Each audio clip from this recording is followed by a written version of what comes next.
بسم اللہ الرحمن الرحیم۔ حضرت امیر المومنین ایدہ اللہ فرماتے ہیں، انفاق فی سبیل اللہ کے فضائل اور برکات۔ اللہ تعالیٰ قرآن کریم میں مومنوں کو مختلف طریقوں سے اس کی راہ میں خرچ کرنے کی ترغیب دلاتا ہے اور اس کے طریقے بھی بتاتا ہے۔ کہیں فرماتا ہے کہ اللہ کی راہ میں خرچ کرو، یہ تمہارے لیے بہتر ہے۔ کہیں فرما رہا ہے کہ اللہ کی راہ میں خرچ کرنے سے اپنے ہاتھ روک کر کہیں اپنے اوپر ہلاکت وارد نہ کر لینا۔ کبھی فرماتا ہے اللہ کی راہ میں خرچ کرنے سے تم ذاتی طور پر بھی تباہی سے محفوظ رہو گے، اور اگر قوم میں قربانی کا جذبہ ہے اور قوم قربانی کر رہی ہے تو قوم بحیثیت مجموعی بھی مجھ سے تباہی سے بچنے کی ضمانت لے۔ پھر فرمایا ہے کہ اپنی پاک کمائی میں سے خرچ کرو تاکہ اس میں اور برکت پڑے۔ چھپا کر بھی خرچ کرو اور اعلانیہ بھی خرچ کرو۔ غریبوں کا بھی خیال رکھو، ان کی ضرورتیں بھی پوری کرو، اور زکوٰۃ کی طرف بھی توجہ دو تاکہ قومی ضرورتیں بھی پوری ہوں اور غریبوں کی ضرورتیں بھی پوری ہوں۔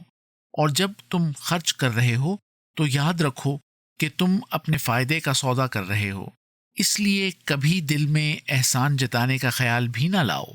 اور جب فائدے کا سودا کر رہے ہو تو پھر عقل تو یہی کہتی ہے کہ بہترین حصہ جو ہے وہ سودے میں استعمال کیا جاتا ہے تاکہ فائدہ بھی بہترین شکل میں ہو۔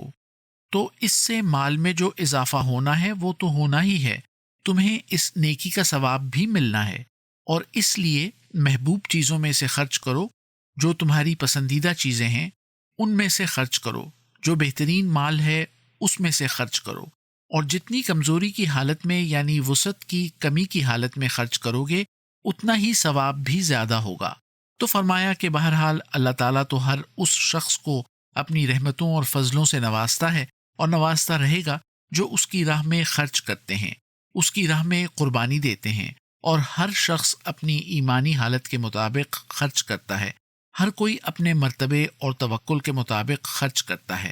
اور اس لحاظ سے انبیاء کا ہاتھ سب سے کھلا ہوتا ہے، اور انبیاء میں بھی سب سے زیادہ ہمارے نبی اکرم صلی اللہ علیہ وسلم کا ہاتھ سب سے زیادہ کھلا تھا۔ تبھی تو آپ صلی اللہ علیہ وسلم نے ایک موقع پر فرمایا کہ میرا دل چاہتا ہے کہ احد پہاڑ جتنا سونا میرے پاس ہو تو وہ بھی میں تقسیم کر دوں۔ انبیاء کے بعد درجہ بدرجہ ہر کوئی اس نیک کام میں حصہ لیتا ہے، اس کا اس کو ثواب بھی ملتا ہے اور اس کے مطابق وہ خرچ بھی کرتا ہے۔ خطبہ جمعہ فرمودہ 7 نومبر سن 2003، مطبوعہ الفضل انٹرنیشنل، 2 جنوری سن 2004۔